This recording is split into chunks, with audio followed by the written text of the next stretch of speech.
অনেক দিন থেকেই ভাবছিলাম গোপালের অঙ্গরাগ করব, কিন্তু সময় আর হয়ে উঠছিল না। কিন্তু এই যে শনিবার দিন একটু সময় পেয়েছিলাম, মেয়ে স্কুলে গিয়েছিল, তো অনেকটা সময় ছিল সকালবেলা, তো ভাবলাম গোপালের অঙ্গরাগটা করেই ফেলি। জন্মাষ্টমীর তো আর খুব বেশি দিন দেরি নেই, আর মাত্র 1 মাসের অপেক্ষা, তারপরেই জন্মাষ্টমী।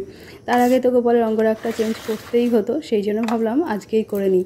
তো যেদিন আমি অঙ্গরাগটা করেছিলাম সেই দিন তোমাদের সাথে ছবি শেয়ার করেছিলাম, কিন্তু ভিডিওটা শেয়ার করা হয়নি।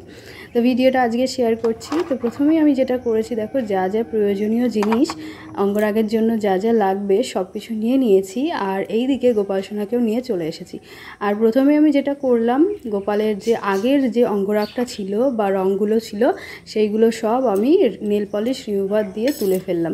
এবং এই যে রঙগুলো তুলতে না বেশ অনেকটা সময় লাগে, মানে রং করার চাইতে রং তুলতে বেশি সময় এবং বেশি খাটুনিও করতে হয়।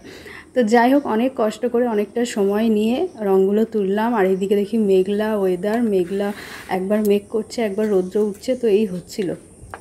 তো এখন বেশিরভাগ দিন এটাই হচ্ছে। যাই হোক, অঙ্গরাগটা করার পর আমি যেটা করেছি, পিতাম্বরী পাউডার দিয়ে পলিশ করে নিয়েছি গোপালকে, এবং দেখো গোপাল কিন্তু চকচক করছে। আর তারপর আমি যেটা প্রথমেই করব সেটা হচ্ছে চোখটাকে আগে রং করব, আর প্রথমেই সাদা রং দিয়ে বেস কালারটা করে নিচ্ছি। আর আমার কাছে যেটা অঙ্গরাগের সব থেকে কঠিন বিষয় লাগে সেইটা হচ্ছে দুটো চোখকে সমানভাবে আঁকা। মানে আমি প্রথমে একটা চোখ আঁকি এবং সেটা পারফেক্ট হয়, কিন্তু যখন সেই চোখটার মতোই পরের চোখটা করতে যাই সেইটা একই রকম হয় না, কোনোভাবেই সেটা একই রকম আমি করতেই পারি না। অনেক সময় লাগে দুটো চোখকে সমানভাবে আনার জন্য। তো যাই হোক, গোপালের দুষ্টুমিও হতে পারে সেইটা। তো এইদিকে দেখো আমি সাদা রং করে দিয়েছি চোখে, এবং বাকি যেখানে যেখানে সাদা রং করার প্রয়োজন ছিল সব জায়গায় করেছি। এরপরে দেখো চোখটাকে আমি কালো দিয়ে করে দিয়েছি, মণিটা কালো করেছি, আইব্রোটা করেছি এবং চোখে কাজলটাও পরিয়ে দিয়েছি। তো দুটো চোখ বললাম যে এক রকম করাটা অনেক কঠিন। এইটা করার পরেও যে আমি কতবার এটা তুলেছি আবার করেছি তার কোনো ঠিক নেই। তো সবটা ভিডিওতে দেখানো সম্ভব হয়ে ওঠে না, আর যেহেতু নিজেই ভিডিও করছি আবার নিজেই অঙ্গরাগ করছি, তো দুটো একসাথে করাটা একটু সমস্যার হয়ে যায়, একটু অসুবিধা হয়ে যায়। তো সেই জন্য সবটা দেখাতে পারছি না, যতটা সম্ভব হয়েছে ভিডিও শ্যুট করা ততটাই আমি শেয়ার করছি তোমাদের সাথে। তো এই দিকে আমি দেখো চোখটা কালো রং করার পর তারপরে একটুখানি ব্লু কালার আমি মিক্স করছিলাম, সাদার সাথে ডার্ক ব্লুটা একটু মিক্স করে নিলাম লাইট ব্লু করার জন্য। তারপরে চোখের মণিটা আমি ব্লু কালারই করব। আগেও ব্লু ছিল এবং এখনও আবার ব্লুই করছি। তো ব্লু কালারটা আমার কাছে খুব ভালো লাগে এবং গোপালকে অনেক বেশি মানিয়ে নেয়।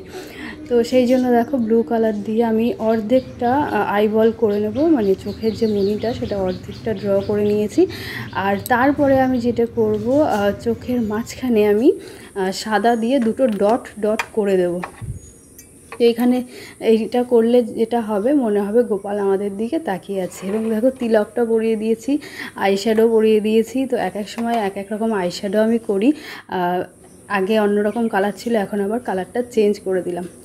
এরপরে যেটা করলাম, লিপস্টিক পরিয়ে দিলাম, অবশ্যই লাল রঙেরই তো লিপস্টিক হয়।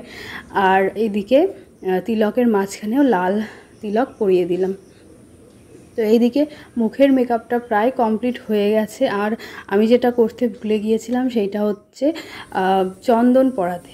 তো কপালে চন্দনটা পরাতে ভুলে গিয়েছিলাম। যাই হোক, সেটা আমি ভিডিও শ্যুট করা হয়ে যাওয়ার পর খেয়াল পড়েছে, তখন করেছি। তো সেইটা আর শ্যুট করা হয়নি, লাস্টে আমি ছবি দিয়ে দেবো, তোমরা দেখে নিও। তো তারপরে দেখো আমি মুখের মেকআপটা করার পর চুলটা কালার করেছি, হাতে পায়ে আলতা পরিয়ে দিলাম, লাড্ডুটাকে রং করে দিলাম, গলার যে ডিজাইনটা করেছি হাতে গলায় সেইগুলো করে দিয়েছি। তো সবটা দেখানো সম্ভব হলো না, যতটুকু সম্ভব হয়েছে তোমাদের সাথে শেয়ার করলাম। তো ভিডিওটি আমি এখানেই শেষ করব। আর গোপালের নতুন লুকটা তোমাদের কেমন লাগছে অবশ্যই জানিও ছোট্ট একটা কমেন্টের মাধ্যমে। আজকের মতো ভিডিওটি আমি এখানেই শেষ করব। সবাই খুব ভালো থেকো, সুস্থ থেকো, দেখা হবে নতুন আরও একটা ভিডিওতে খুব তাড়াতাড়ি। ততক্ষণের জন্য tata, bye bye, Radhe Radhe.